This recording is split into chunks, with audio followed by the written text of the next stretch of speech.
اللہ کے نبی نے ان سارے بتوں کو چورا چورا کر دیا، کسی کے ہاتھ کاٹ دیے، کسی کی ناک کاٹ دی، ایک جملے نے کفر کے ایوانوں میں زلزلہ برپا کر دیا۔ تو آج ہم ان کا ذکر خیر کریں گے، اور موضوع اور عنوان ہے عقیدہ توحید اور تبلیغ عقیدہ توحید۔ حضرت ابراہیم علیہ السلام کا جو شجرہ نسب ہمیں ملتا ہے،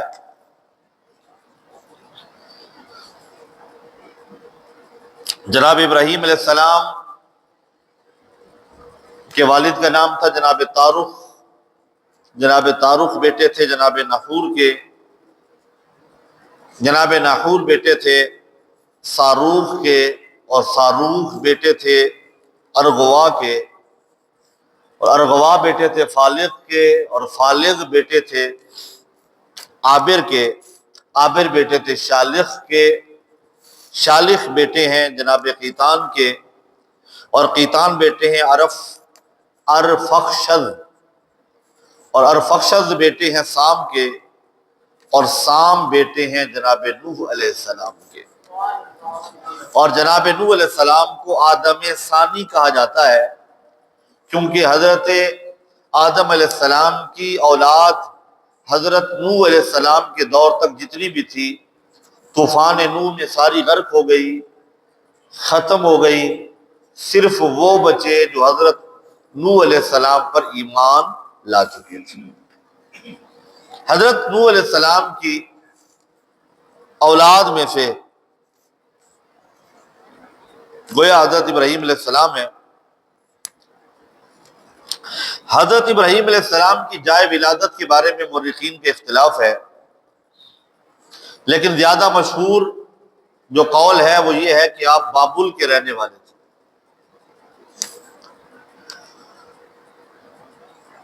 اور یہ جو بابل شہر ہے یہ ایک مربع کی شکل میں تھا، اور اس شہر کے ارد گرد جو فصیل تھی اس کی گولائی 80 میل تھی، 80 مائلز۔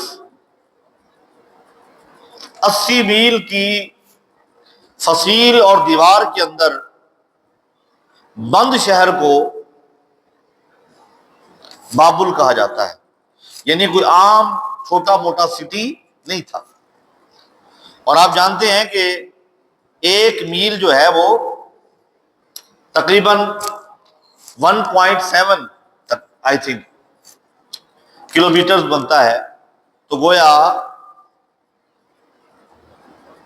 80 میل کو کلومیٹرز میں اگر ہم کنورٹ کریں تو یہ 125 کلومیٹر سے بھی زیادہ بنتا ہے۔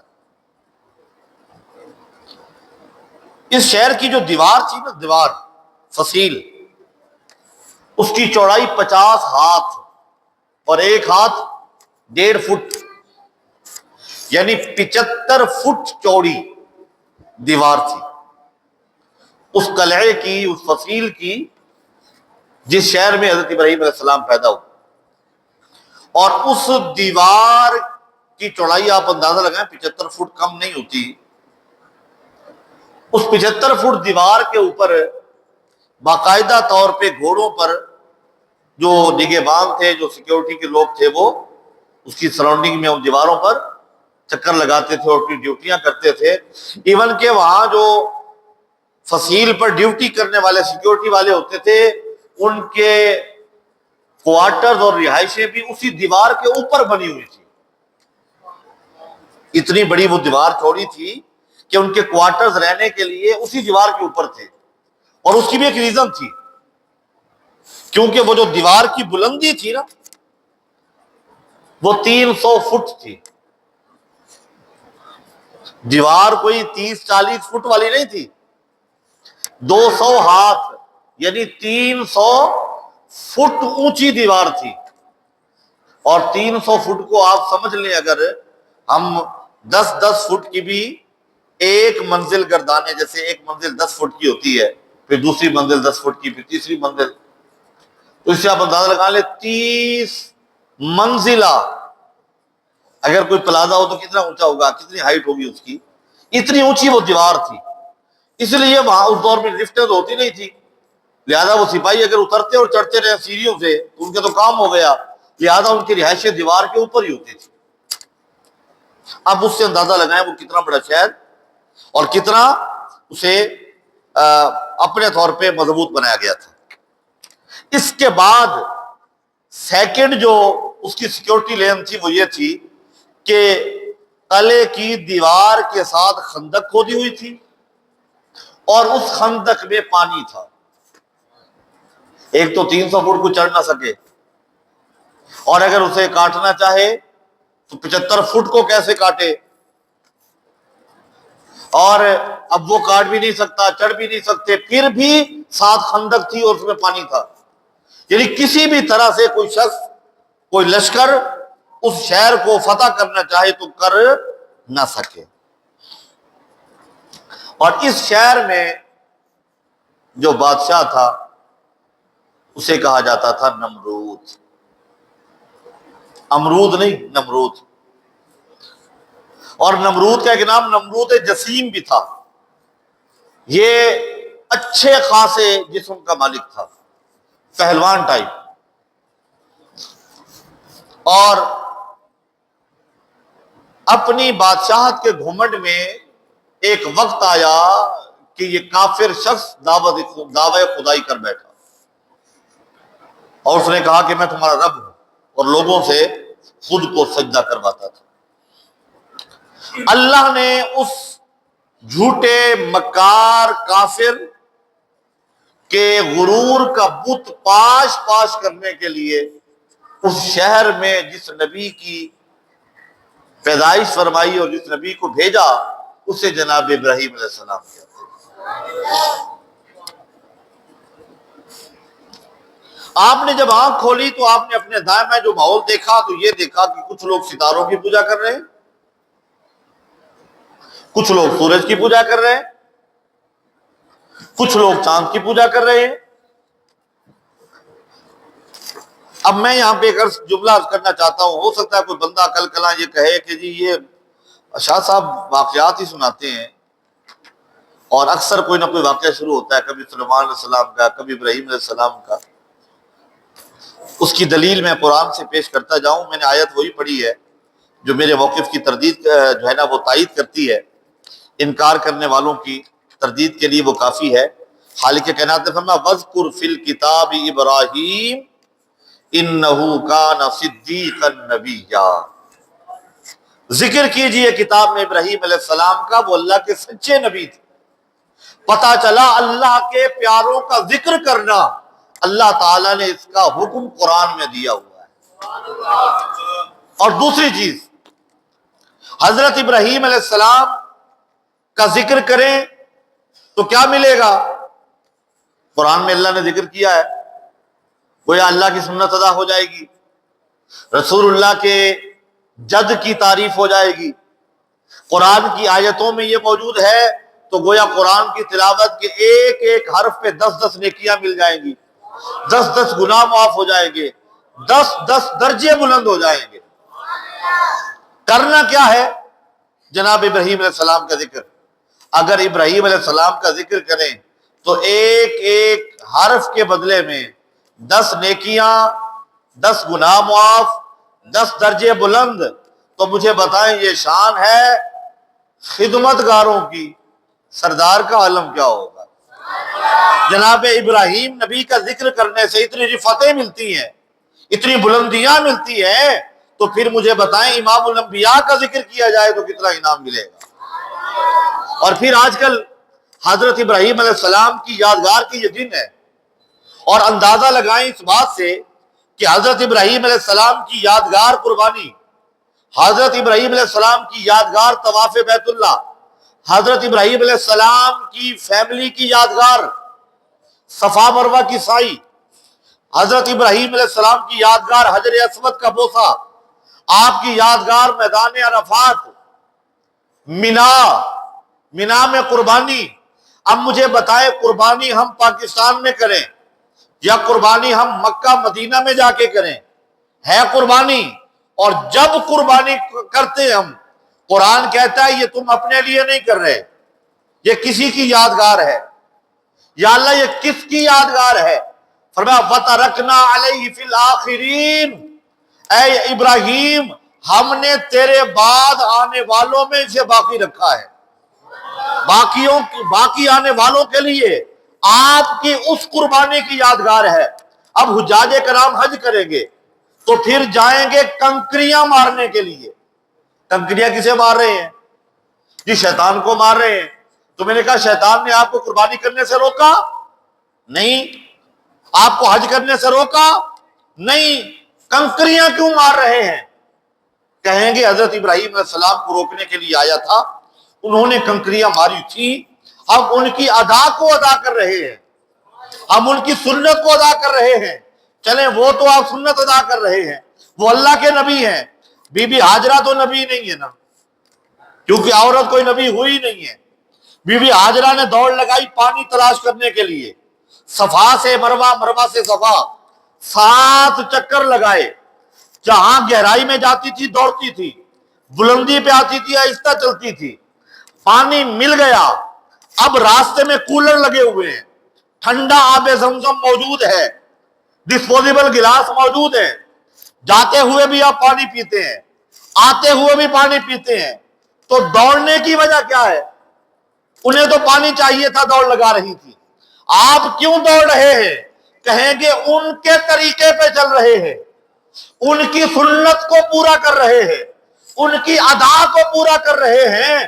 تو مجھے بتائیں جنابہ ہاجرہ اللہ تو نہیں ہے نا، غیر اللہ ہے، اللہ کے علاوہ ما سوى اللہ ہے، تو پھر اگر وہاں ان کی یاد منا لینے میں حرج نہیں بلکہ ثواب ہے۔ اچھا مجھے بتائیں حجر اسود کو جو بوسہ دیتے ہیں پتھر ہے نا، پتھر ہے نا، اب پتھر افضل ہے یا انسان افضل ہے؟ بولیے ذرا، پتھر افضل ہے یا انسان؟ عام انسانوں سے عام انسان افضل ہے یا مسلمان؟ مسلمانوں میں سے کنفرم جنتی افضل ہے۔ اب مجھے بتائیں وہ پتھر جو جنت سے آ گیا، زمانہ اس کا بوسہ لے، شرک نہیں ہو رہا، تو جو اللہ کے دوست بندے ہوں ان کے ہاتھوں کا بوسہ لے لے تو شرک ہو جائے گا۔ پتہ چلا وہ سارے کام جو 12 لاکھ روپے لگا کے مکے میں جا کے جائز ہو جاتے ہیں، ہاتھ باندھ کے ہم کہتے ہیں فرقہ واریت کو ختم کریں، جو کچھ وہاں جائز ہے اسے یہاں بھی جائز مان لیں۔ آپ کہیں گے جی یہ کیا بات کر رہے ہیں؟ میں نے کہا وہاں قربانی کی آپ نے، یادگار کس کی ہے؟ ابراہیم علیہ السلام کی، تو کہے نا قربانی اللہ کے لیے ہے، کہتے ہیں یہ ابراہیم علیہ السلام کی یادگار ہے، تو یاد کس کی ہے؟ ابراہیم علیہ السلام کی۔ ذبح کرتے ہوئے بسم اللہ اللہ اکبر، اللہ کا نام لے کر ذبح کر دی گئی، اللہ کے نام پر وہ قربانی ہو گئی۔ اگر قربانی ابراہیم علیہ السلام کی یادگار ہو، شرک نہیں ہے، عین ثواب ہے، بلکہ مومنوں پر اگر اللہ توفیق دے تو واجب ہے، تو اس جانور پر بھی تو ابراہیم علیہ السلام کا نام لگ گیا نا، ان کی یادگار ہے۔ تو اگر 11ویں شریف والے حضور غوث پاک کے نام لگ جائے اور ذبح کرتے ہوئے بسم اللہ اللہ اکبر کر کے اسے ذبح کر دیا جائے تو وہ کیوں ناپاک ہو جاتا ہے؟ اسے کیوں ناجائز کہتے ہو؟ اسے کیوں حلال نہیں مانتے؟ جیسے وہ اللہ کے نبی ہیں یہ اللہ کے ولی ہیں۔ پتہ چلا یہ کوئی اور چکر ہے، ورنہ یہ کام جو یہاں ہوتے ہیں یہی سارے کام یہ وہاں کر کے آتے ہیں۔ بھاگنا بھی یادگار ہے، چومنا بھی یادگار ہے، صفا مروہ پہ بھاگ لیا، اب منا میں گئے یادگار ہے، عرفات میں گئے یادگار ہے، طواف کیا یادگار ہے، مقام ابراہیم کیا چیز ہے؟ جہاں پہ ابراہیم علیہ السلام کا پاؤں لگا، وہ نقش مبارک پائے مبارک جہاں ہے وہ مقام ابراہیم ہے، اسے قرآن نے مصلی بنا دیا ہے، وہاں کھڑے ہو کے نماز پڑھیں، تب تک طواف مکمل نہیں ہوگا جب تک 2 رکعتیں وہاں نہ پڑھی جائیں۔ تو پھر مان لیجئے جہاں قدم ابراہیم علیہ السلام کے ہوں وہاں نماز نہ پڑھیں، وہاں 2 رکعتیں واجب طواف نہ کریں تو طواف مکمل نہیں ہوتا۔ تو جہاں محمد عربی کے قدم لگے ہوں اس دھرتی کا کیا مقام اور مرتبہ ہوگا۔ پتہ چلا یہ یاد منانے سے روکنے والوں کے اندر کوئی فطور ہو سکتا ہے، ورنہ قرآن یہ کہہ رہا ہے اللہ سے جو پیار کرتے ہیں، اللہ جن سے پیار کرتا ہے ان کی یاد منانی چاہیے، ایک بار منانی چاہیے۔ قرآن کہتا ہے بار بار منانی چاہیے، بار بار منانی چاہیے۔ قربانی ہر سال کرنی پڑے گی، قربانی ہر سال کرے۔ حجر اسود کا بوسہ موقع لگے تو ہر بار لے، نہیں لے سکتے اشارہ کرے۔ اسے کیا کہتے ہیں؟ استلام۔ استلام حجر اسود، پہنچ نہیں نہ ہے، اشارہ کر کے ہاتھ ایسے کیے، اشارہ کر کے آپ نے اپنے ہاتھوں کو بوسہ دے لی، استلام ہو گیا۔ پتھر تک نہیں پہنچ سکے، پتھر تک پہنچ نہیں ہے، ہاتھوں کا اشارہ کر کے ہاتھ چوم لیں، استلام ہو جائے گا۔ محمد عربی کے قدمین تک پہنچ نہیں ہے، نام چوم لیں، حضور کا نام آیا ہم نے انگوٹھے چومے، جی یہ شرک ہو گیا۔ تو میں نے کہا پتھر کو اشارہ کر کے چومے تو شرک نہیں ہے، محمد عربی کا نام آ جائے تو شرک ہو جاتا ہے۔ عجیب ہے۔ سیدی اعلیٰ حضرت اس لیے فرماتے ہیں شرک ٹھہرے جس میں تعظیم حبیب، اس برے مذہب پہ لعنت کیجئے،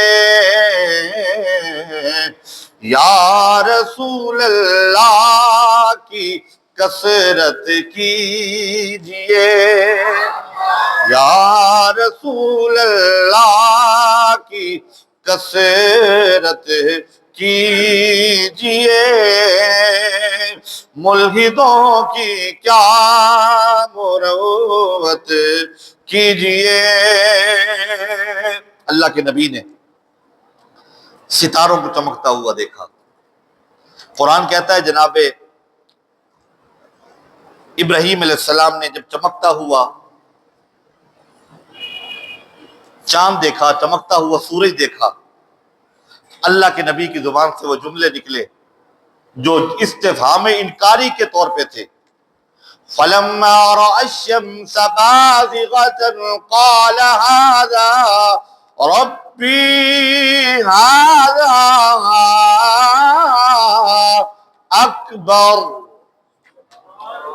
قرآن کہتا ہے جب سورج جگمگاتا ہوا دیکھا، اللہ کے نبی نے فرمایا کیا یہ میرا رب ہے؟ کیا یہ میرا رب ہے؟ یہ تو بہت بڑا ہے۔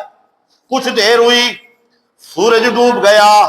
فَلَمَّا أَفَلَتْ قَالَ يَا قَوْمِ إِنِّي بَرِيءٌ مِّمَّا تُشْرِكُونَ۔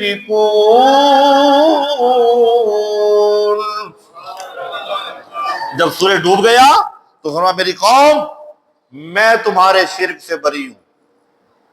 اس سے پچھلی آیت میں فرمایا فَلَمَّا رَأَى الْقَمَرَ بَازِغًا، سورۃ الانعام سورہ نمبر 6 پارہ نمبر 7 آیت نمبر 77، چاند کو چمکتا دیکھا تو اللہ کے نبی نے فرمایا اسے میرا رب کہتے ہو؟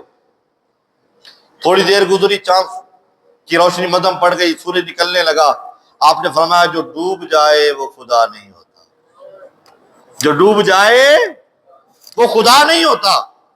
انہیں باتیں بڑی بری لگ رہی ہیں کہ یہ تو ہمارے خداؤں کے بارے میں ایسا کہہ رہا ہے۔ اب انہوں نے مختلف طرح کے بت بنا رکھے تھے، ان بتوں کی یہ پوجا کرتے تھے۔ ایک دن سال میں ایسا آتا تھا کہ پوری قوم اکٹھی ہو کے جاتی، اکٹھی ہو کے جا کے کھانے بنا کے اپنے بتوں کے آگے رکھ دیتی۔ سارا دن شہر سے باہر چلے جاتے، کھلے میدان میں میلہ ہوتا، میلے سے واپس آتے، بتوں کے آگے رکھے گئے کھانے اٹھا لیتے اور اٹھا کے ان کھانوں کو بطور تبرک کھایا کرتے۔ حضرت ابراہیم علیہ السلام کے پاس آ کے لگے جی آپ کو دعوت ہے، آپ تشریف لے چلیں، آج میلہ ہے۔ اللہ کے نبی سے جب یہ پوچھا گیا نا کہ آپ چلیں گے، جناب ابراہیم علیہ السلام نے فرمایا انی سقیم، میں بیمار ہوں. میں کیا ہوں؟ میں بیمار ہوں. اب اس پر میں بات کروں گا انشاءاللہ. کبھی وقت ہوا اعتراض کرنے والوں نے یہ اعتراض کیا. قرآن کہتا ہے ابراہیم علیہ السلام اللہ کے سچے نبی ہیں. 3 باتیں آپ نے وہ کہی جو واقعہ کے خلاف تھی. ایک آپ نے یہ کہا کہ میں بیمار ہوں. دوسرا جب بادشاہ نے دوران سفر اگر کسی کے ساتھ اس کی بیوی ہوتی تو وہ چھین لیتا, غصب کر لیتا, اپنے پاس رکھ لیتا. آپ کے ساتھ آپ کی بیوی سارا تھی. اس نے پوچھا جی یہ کون ہے؟ آپ نے کہا میری بہن ہے. تو کہا گیا یہ بات بھی خلاف واقعہ ہے. کیا ہے؟ خلاف واقعہ ہے کہ انہوں نے اپنی زوجہ کو یہ کہا کہ یہ میری بہن ہے. تو لہذا آپ کہتے ہیں کہ وہ صدیق ہیں, وہ سچے ہیں, اور یہاں پر تو وہ اپنی زوجہ کے بارے میں کہہ رہے ہیں کہ یہ میری بہن ہے. اس پر پوری بات کریں گے انشاءاللہ جب وقت ہوا اس کے اعتراضات کیا ہیں اور جوابات کیا ہیں. آج ہم توحید پہ فوکس کیے ہوئے ہیں کہ ان کا جو درس توحید ہے جناب ابراہیم علیہ السلام کا وہ کیا تھا. جناب ابراہیم علیہ السلام نے کہا میں بیمار ہوں, میں نہیں چل سکتا. اب یہ چلے گئے. انہوں نے وہ جا کے کھانے شانے رکھے بتوں کے آگے. یہ میلے پہ چلے گئے. اللہ کے نبی نے ڈنڈا اٹھایا, کلہاڑا اٹھایا, کندھے پہ رکھا اور پہنچ گئے بت خانے میں. بت خانے میں پہنچے تو فرمایا, قرآن کہتا ہے, اب سورۃ الانبیاء ہے, سورہ نمبر 21 ہے, پارہ نمبر 17 ہے, اور جو آیت ہم پڑھنے لگے ہیں وہ ہے آیت نمبر 57.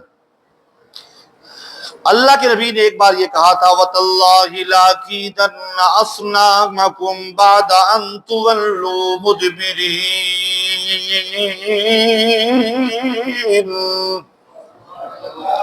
اللہ کے نبی نے فرمایا تھا مجھے اللہ کی قسم ہے میں تمہارے بتوں کا برا چاہوں گا. جب مجھے موقع ملا, جب تم پھر جاؤ گے پیٹھ دے کر, مجھے موقع ملے گا انشاءاللہ میں ان کا کام تمام کروں گا. قرآن کہتا ہے کلہاڑا لے کر گئے فَجَعَلَهُمْ جُذَاذًا. اللہ کے نبی نے ان سارے بتوں کو چورا چورا کر دیا. کسی کے ہاتھ کاٹ دیے, کسی کی ناک کاٹ دی, کسی کا سر کاٹ دیا, کسی کی ٹانگیں کاٹ دی. ان سب کو توڑ کر بڑے والے بت کو کچھ نہیں کہا الا کبیرہ. بڑے والے کو کچھ نہیں کہا, سب کا ستیہ ناس کر کے اللہ کے نبی نے وہ کلہاڑا کندھے پہ رکھا. کس کے؟ اس بڑے بت کے. اور آپ چلے گئے واپس. تیسری بات یہ تھی جس پر اعتراض کرتے ہیں, یہ بات خلاف واقعہ فرمائی. یہ واپس آئے اور آ کر دیکھا بتوں کا حال خراب, ٹوٹ پھوٹ کا شکار ہیں. واویلا شروع ہو گیا. سب مل کر کہتے ہیں قالوا من فعل هذا بآلهتنا انه لمن الظالمین. سارے مل کر کہنے لگے کس نے یہ حال کر دیا ہے؟ کس نے ہمارے خداؤں کا یہ حال کر دیا ہے؟ جس نے کیا بڑا ظالم ہے. اب ان لوگوں میں سے ہی اکثر یہ بول پڑے سمعنا فتن, ہم نے سنا ہے ایک نوجوان ہے یذکرہم, ان بتوں کو برا بھلا کہتا ہے, یقال لہ ابراہیم, اسے ابراہیم کہا جاتا ہے. کیا کہا جاتا ہے؟ لگتا ہے اسی نے کچھ کیا ہے. کہا گیا اللہ. قرآن کہتا ہے جناب ابراہیم علیہ السلام کو بلایا گیا, پوچھا گیا اَأَنْتَ فَعَلْتَ هَذَا بِآلِهَتِنَا یا ابراہیم. سب نے پوچھا ابراہیم ہمارے خداؤں کا یہ حال آپ نے کیا ہے؟ اللہ کے نبی نے مسکراتے ہوئے فرمایا قال بل فعلہ کبیرہم ھذا, اللہ کے نبی نے فوراً سے پہلے جواب دیا، فرمایا کلاڑا کس کے کندھے پر ہے؟ کہا بڑے بت کے۔ پھر تو اسی بڑے نے کیا ہوگا۔ اس بات کو کہا گیا دیکھیں جی کیا خود تھا، کہاں اس کا۔ اب میں اشارتاً جواب دے کے گزر جاؤں کیونکہ یہ میں بیان کر رہا ہوں۔ تین باتوں میں سے تیسری بات یہ تھی کہ مارا خود تھا بتوں کو، کہتے ہیں اس بڑے سے پوچھیں، لہذا نبی ہو کر خلاف واقعہ بات کر رہے ہیں۔ عربی میں اسے کہتے ہیں تعریض۔ کیا کہتے ہیں؟ تے عین رے یہ ضاد، تعریض، کہ بندہ کہے کچھ، کہنا کچھ اور چاہتا ہو، اشارتاً کچھ اور کہا جائے۔ فار ایگزامپل ایک بندہ ہے جسے کچھ لکھنا نہیں آتا، چٹا ان پڑھ، الف بے بھی نہیں لکھ سکتا۔ ایک بندہ اٹھا، پروفیسر کیسر صاحب نے خوبصورت خوش خط کر کے کچھ لکھا اور لے کر آئے، اسی بندے کو دیا، وہ بندہ میں ہی بن جاتا ہوں۔ جسے کچھ نہیں آتا وہ لکھ نہیں سکتا، مثال دے رہے ہیں۔ اب پروفیسر کیسر صاحب لائے اور لا کر مجھے کہا یہ دیکھیں جی کیسی تحریر ہے۔ اب میں نے اسے دیکھا اور دیکھتے ہی میں نے کہا واہ کیا بات ہے، یہ کس نے لکھا ہے؟ اب بجائے اس کے کہ یہ کہتے کہ میں نے لکھا ہے، یہ فوراً سے پہلے کہے تسی لکھے ہے۔ تو اس کا مطلب کیا بنتا ہے؟ او بھائی آپ تو لکھ نہیں سکتے، خطاط میں ہوں، کاتب میں ہوں، لکھنا مجھے آتا ہے تو اور تسان تو نہیں نہ لکھیا۔ چلیں اور مثال دیتا ہوں۔ گھر والی ہانڈی پکا کے لائے، کھانا بہت اچھا بناؤ، اور جب سامنے آئے قورمہ اور بندہ ایک بائٹ لے اور ساتھ ہی کہے واہ کمال بنایا، کس بنایا؟ تو صحیح بنایا ہوتی نا۔ پھر اب یہ جو ہے اسے کیا کہتے ہیں؟ جملہ تنزیہ کہا جائے یا تعریضاً کہا جائے؟ بھائی میں اگر اٹھا کے لائی ہوں تو میں ہی بنا کے لائی ہوں، اور تسا تو کوئی نہیں بنایا نا۔ اب انہوں نے جب کہا نا کہ یہ کس نے کیا ہے، اللہ کے نبی فرمایا اس وڈے کی توضیح نا، پوچھو اے کولوں فاسالوہم ان کانوا ینطقون، اگر یہ بولتے ہیں تو بتائیں گے نا۔ یہ وہ جواب تھا جس نے کفر اور شرک کرنے والوں کو اپنی موت مار دیا۔ ایک جملے نے کفر کے ایوانوں میں زلزلہ برپا کر دیا۔ قرآن کی اس آیت نے یہاں پر وہ جملے کہے فَرَجَعُوا إِلَىٰ أَنفُسِهِمْ، سب کے سر جھک گئے، سب اندر ہی اندر بول پڑے جنا گلتے سچی کر دے، جنا گلتے سچی کر دے۔ انڈائریکٹ تین باتیں ہو گئی، بولتے نہیں، بڑا بتاتا نہیں کس نے مارا ہے، جن کو مار پڑی ہے وہ نہیں بتا سکتے، انڈائریکٹ سب کو سمجھ آئی جو خود کو نہیں بچا سکے ہمیں کیسے بچائیں گے، جو خود پہ ہوا ظلم نہیں بتا سکتے یہ کسی اور کی کیا حاجت روائی اور مدد کریں گے، خاموش ہو گئے۔ اللہ کے نبی نے دیکھا اب لوہا گرم ہے، ایک ضرب اور لگائی جائے، ایک اور ضرب لگائی جائے۔ قال فتعبدون من دون اللہ، اللہ کے نبی نے فرمایا ارے کس کی پوجا کرتے ہو جو نہ تمہیں نفع دے سکتے ہیں نہ نقصان دے سکتے۔ اگلا جملہ تھا اف لکم، افسوس ہے، ایک معنی یہ کیا لعنت ہے تم پر اور جن کی تم پوجا کرتے ہو، عقل نہیں ہے تمہیں۔ جب اللہ کے نبی نے جملے کہے جواب نہیں تھا۔ اب میں یہاں جملہ کہنا چاہتا ہوں، جس کے ساتھ بندہ دلیل سے جواب نہ دے سکے تو پھر گالی یا گولی پر آتا ہے۔ مکالمہ تب تک رہتا ہے جب تک دلیل ہو، جب دلیل نہ ہو پھر یا تو گالی نکالتا ہے یا گولی۔ اب ان کے پاس بھی یہی تھا، دلیل تو ہے نہیں، جواب دے نہیں سکتے، سب نے کہا حرقوہ، جلا دو اسے جو ہمارے بتوں کو جھوٹا کہتا ہے، اپنے خداؤں کی مدد کرو، وانصروا آلہتکم۔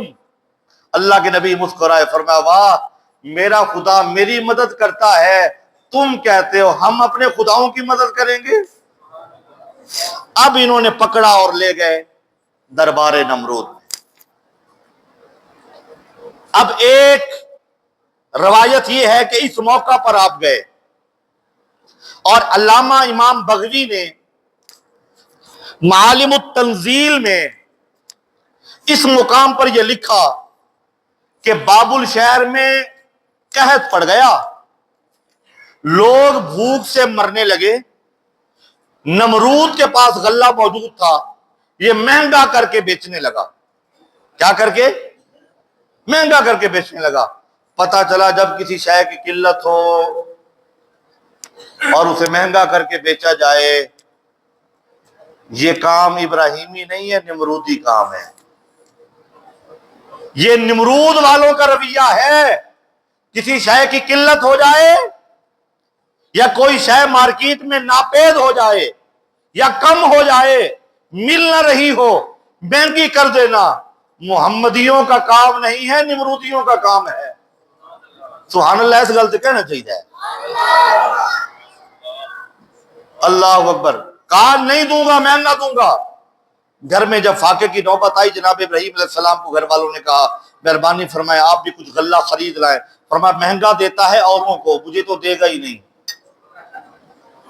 مہنگا دیتا ہے اوروں کو، مجھے تو دے گا ہی نہیں۔ انہوں نے کہا کیا بات ہے، قیمت دیں گے آپ؟ کہا تو نہیں نہ پتا ویچ گل کیڑی ہے۔ گھر والوں نے جب کہا تو اللہ کے نبی نے تھیلا اٹھایا، کندھے پہ ڈالا، دربار نمرود کی طرف چل پڑے۔ جب نمرود کے دربار میں گئے، اب یہ پہلی ملاقات ہونے لگی ہے۔ نمرود اپنے تخت پہ بیٹھا ہے، غلہ لینے والے لائن میں لگے ہوئے ہیں۔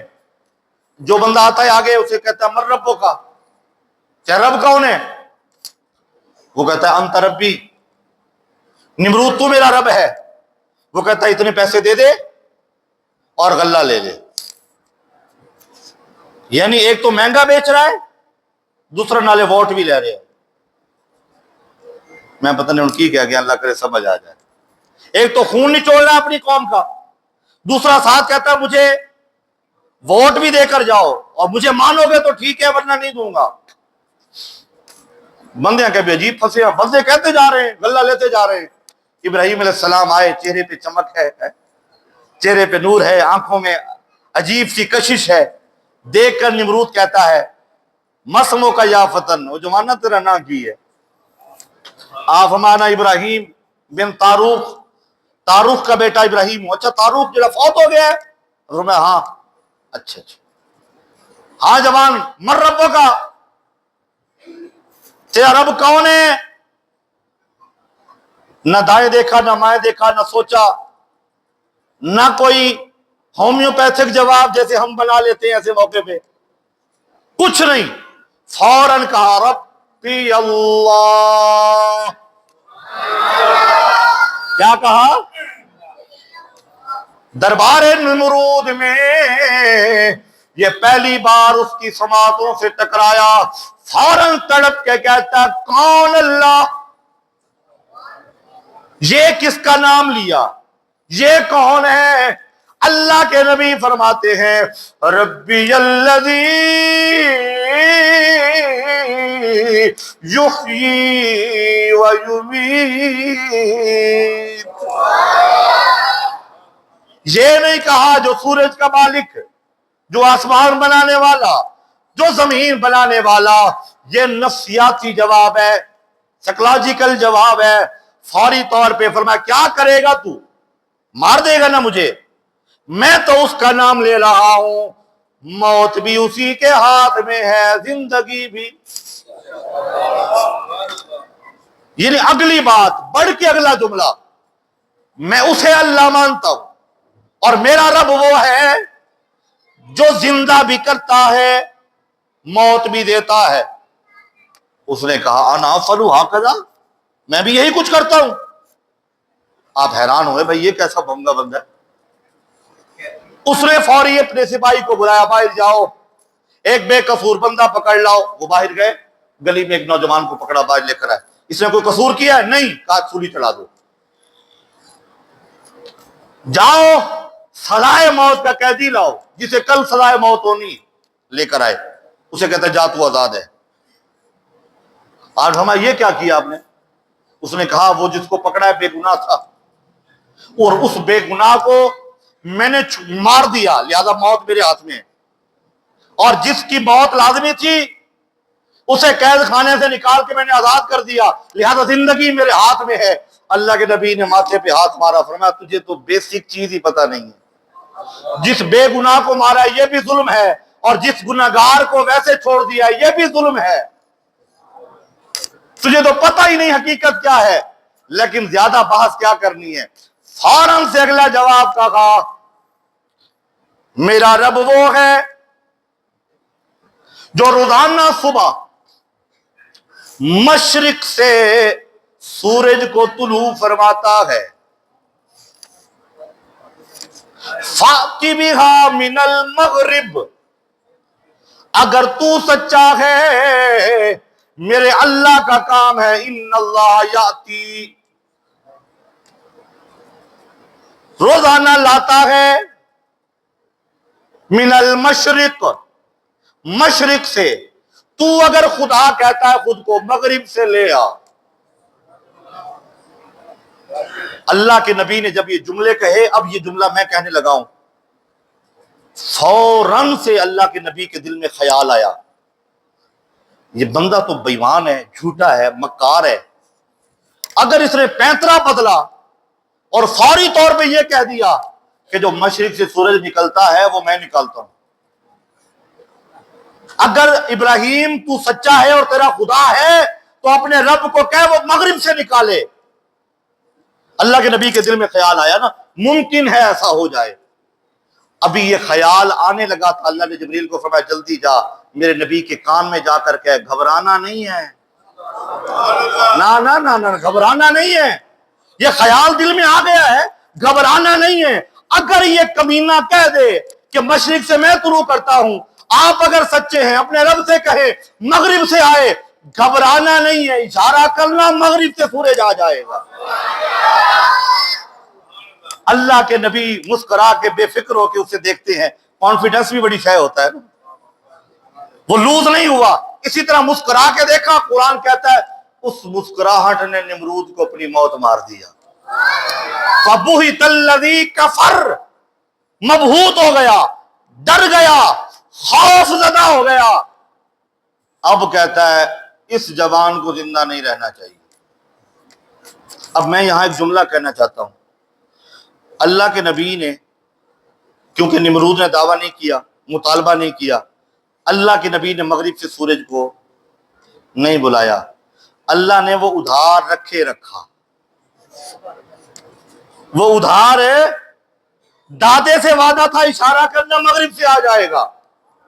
وقت گزرتا رہا، وقت گزرتا رہا، ایک وقت ایسا آیا کہ دادے کا پوتا دنیا میں آ گیا، وہ پوتا جسے دعائیں مانگ مانگ کے لیا تھا، یا اللہ وہ دے دے، یا اللہ وہ دے دے، جب وہ آیا نا تو ان کے بھائی کی نماز پھر قضا ہو گئی۔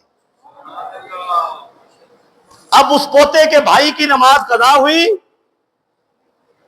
تو عرض کرتے ہیں حضور آج نماز عصر قضا ہو گئی ہے، میرے آقا فرماتے ہیں علی بتا ادا پڑھے گا قضا پڑھے گا؟ عرض کی حضور قضا وہ پڑھے جن کا سائیں کوئی نہ ہو، جو سائیں والا ہو وہ قضا کیوں پڑھے؟ تو کیا چاہتے ہو؟ ادا پڑھنی ہے۔ حضور نے ہاتھ اٹھائے، اللہم ان علیا کان فی طاعتک و طاعت رسولک فرض علیہ شمس، علی تیری فرما برداری میں تھا، تیرے رسول کی فرما برداری میں تھا، سورج کو مغرب سے واپس بھیج۔ اشارہ کیا میرے نبی نے، مغرب میں ڈوبا ہوا سورج مغرب سے ہی واپس طلوع ہوا۔ ہمیں کہتے ہیں نبی کو بڑھا کر خدا کے قریب لے جاتے ہیں، شرک کر دیتے ہیں۔ میں نے کہا عقل کے اندھو، قرآن کی آیت کہہ رہی ہے جو مغرب سے سورج کو لائے گا وہ خدا ہوگا، کیونکہ خدا ہی لا سکتا ہے۔ محمد عربی کے اشارے سے آیا، ہم نے خدا نہیں مانا، مصطفیٰ ہی مانا۔ ہم نے خدا نہیں کہا، ہم نے کہا مصطفیٰ مصطفیٰ ہے، بس اتنا ہمیں کہنے دو، تم ذات خدا سے نہ جدا ہو نہ خدا ہو، تم ذات خدا سے نہ جدا ہو نہ خدا ہو، اللہ ہی کو معلوم ہو کیا جانیے کیا ہو۔ اللہ اکبر۔ اللہ کے نبی جناب ابراہیم علیہ السلام کو جب یہ جواب ملا نا، اب میں بات ختم کر چکا ہوں، چکھا کیسے ہوا اور پھر آگے کے واقعات اگلے جمعہ پہ ہوں گے، زندگی باقی رہی تو۔ تھیلا لے کر آئے تھے غلہ لینے، یاد ہے نا؟ گھر سے تھیلا لے کر آئے تھے، اس نے غلہ تو اب دینا نہیں تھا، بات بڑھ گئی، تو کار ہو گئی۔ اللہ کے نبی نے تھیلا خالی کندھے پہ ڈالا، واپس نکلے، دل میں خیال آیا کہیں گھر واپس جاؤں گھر والے نا امید نہ ہو جائیں، پہلی بار دیکھنے میں امید نہ ٹوٹے، زمین پر بیٹھ کے نہ ریت بھری۔ کیا کیا؟ ریت کو بھرا، تھیلے کو بھر کے نا کندھے سر پہ رکھا، سر پہ رکھ کے اللہ کے نبی آہستہ آہستہ چلتے چلتے چلتے پہنچ گئے گھر۔ جب گھر گئے نا تو گھر والے انتظار میں تھے کہ غلہ لینے گئے، بس ابھی آ رہے ہیں۔ جب غلہ پہنچ گیا گھر والوں نے دیکھا غلہ لے کر آئے، آپ نے چپکے سے جا کے رکھا۔ اب یہ کہیں ابھی کھول دیا تو بات کھل جائے گی، اللہ کے نبی نے فوراً سے جا کے چارپائی پہ لیٹے اور سو گئے کہ یہ پوچھے نا یہ ریت کہاں سے آ گئی۔ آپ سو گئے۔ جب آنکھ کھلی نا، علامہ بغوی نے کیا کمال لکھا ہے معالم التنزیل میں، فرماتے جب آپ کی آنکھ کھلی تو گھر میں خوشبوئیں پھیلی ہوئی تھی، خوشبو تھی کھانے کی۔ گھر والوں نے پوچھا کھانا لائیں؟ فرمایا لے آؤ۔ جب کھانا آیا نا تو عجیب و غریب کھانے، فرمایا من این ھذا؟ قالت من الطعام الذی جئت بہ۔ اب ہمیں یہ کدھر سے آ گیا کھانا؟ انہوں نے کہا راشن خود لے کر آتے ہیں، پوچھے ہم سے ہے؟ اتنا سارا راشن جو تھیلا بھر کے لائے تھے آپ ہی تو لائے تھے نا، پوچھتے ہم سے ہیں کہاں سے آیا ہے؟ اللہ اکبر۔ فعرف ان اللہ تعالی رزقہ، اللہ کے نبی جان گئے اللہ نے اپنی بارگاہ سے رزق عطا فرمایا ہے۔ جسے ریت سمجھ کے کندھے پہ رکھ کر لائے تھے، اس ریت کو اللہ نے اعلیٰ ترین غلے میں بدل دیا۔ اللہ کے نبی نے ہاتھ اٹھا کر کہا الحمدللہ رب العالمین، میرے مولا تمام تعریفیں تیری ہیں، پالن ہار جو تو ہے۔ کیا ہوا نمرود نے غلہ نہیں دیا؟ تو چاہے تو ریت کو ہی غلہ بنا دے۔ اللہ تعالی ہمیں اسی طرح توحید کی سرحدوں پر پہرا دینے کی توفیق عطا فرمائے اور عظمت انبیاء و عظمت مصطفیٰ کو سمجھنے کی توفیق عطا فرمائے۔ وآخر دعوانا الحمدللہ رب العالمین۔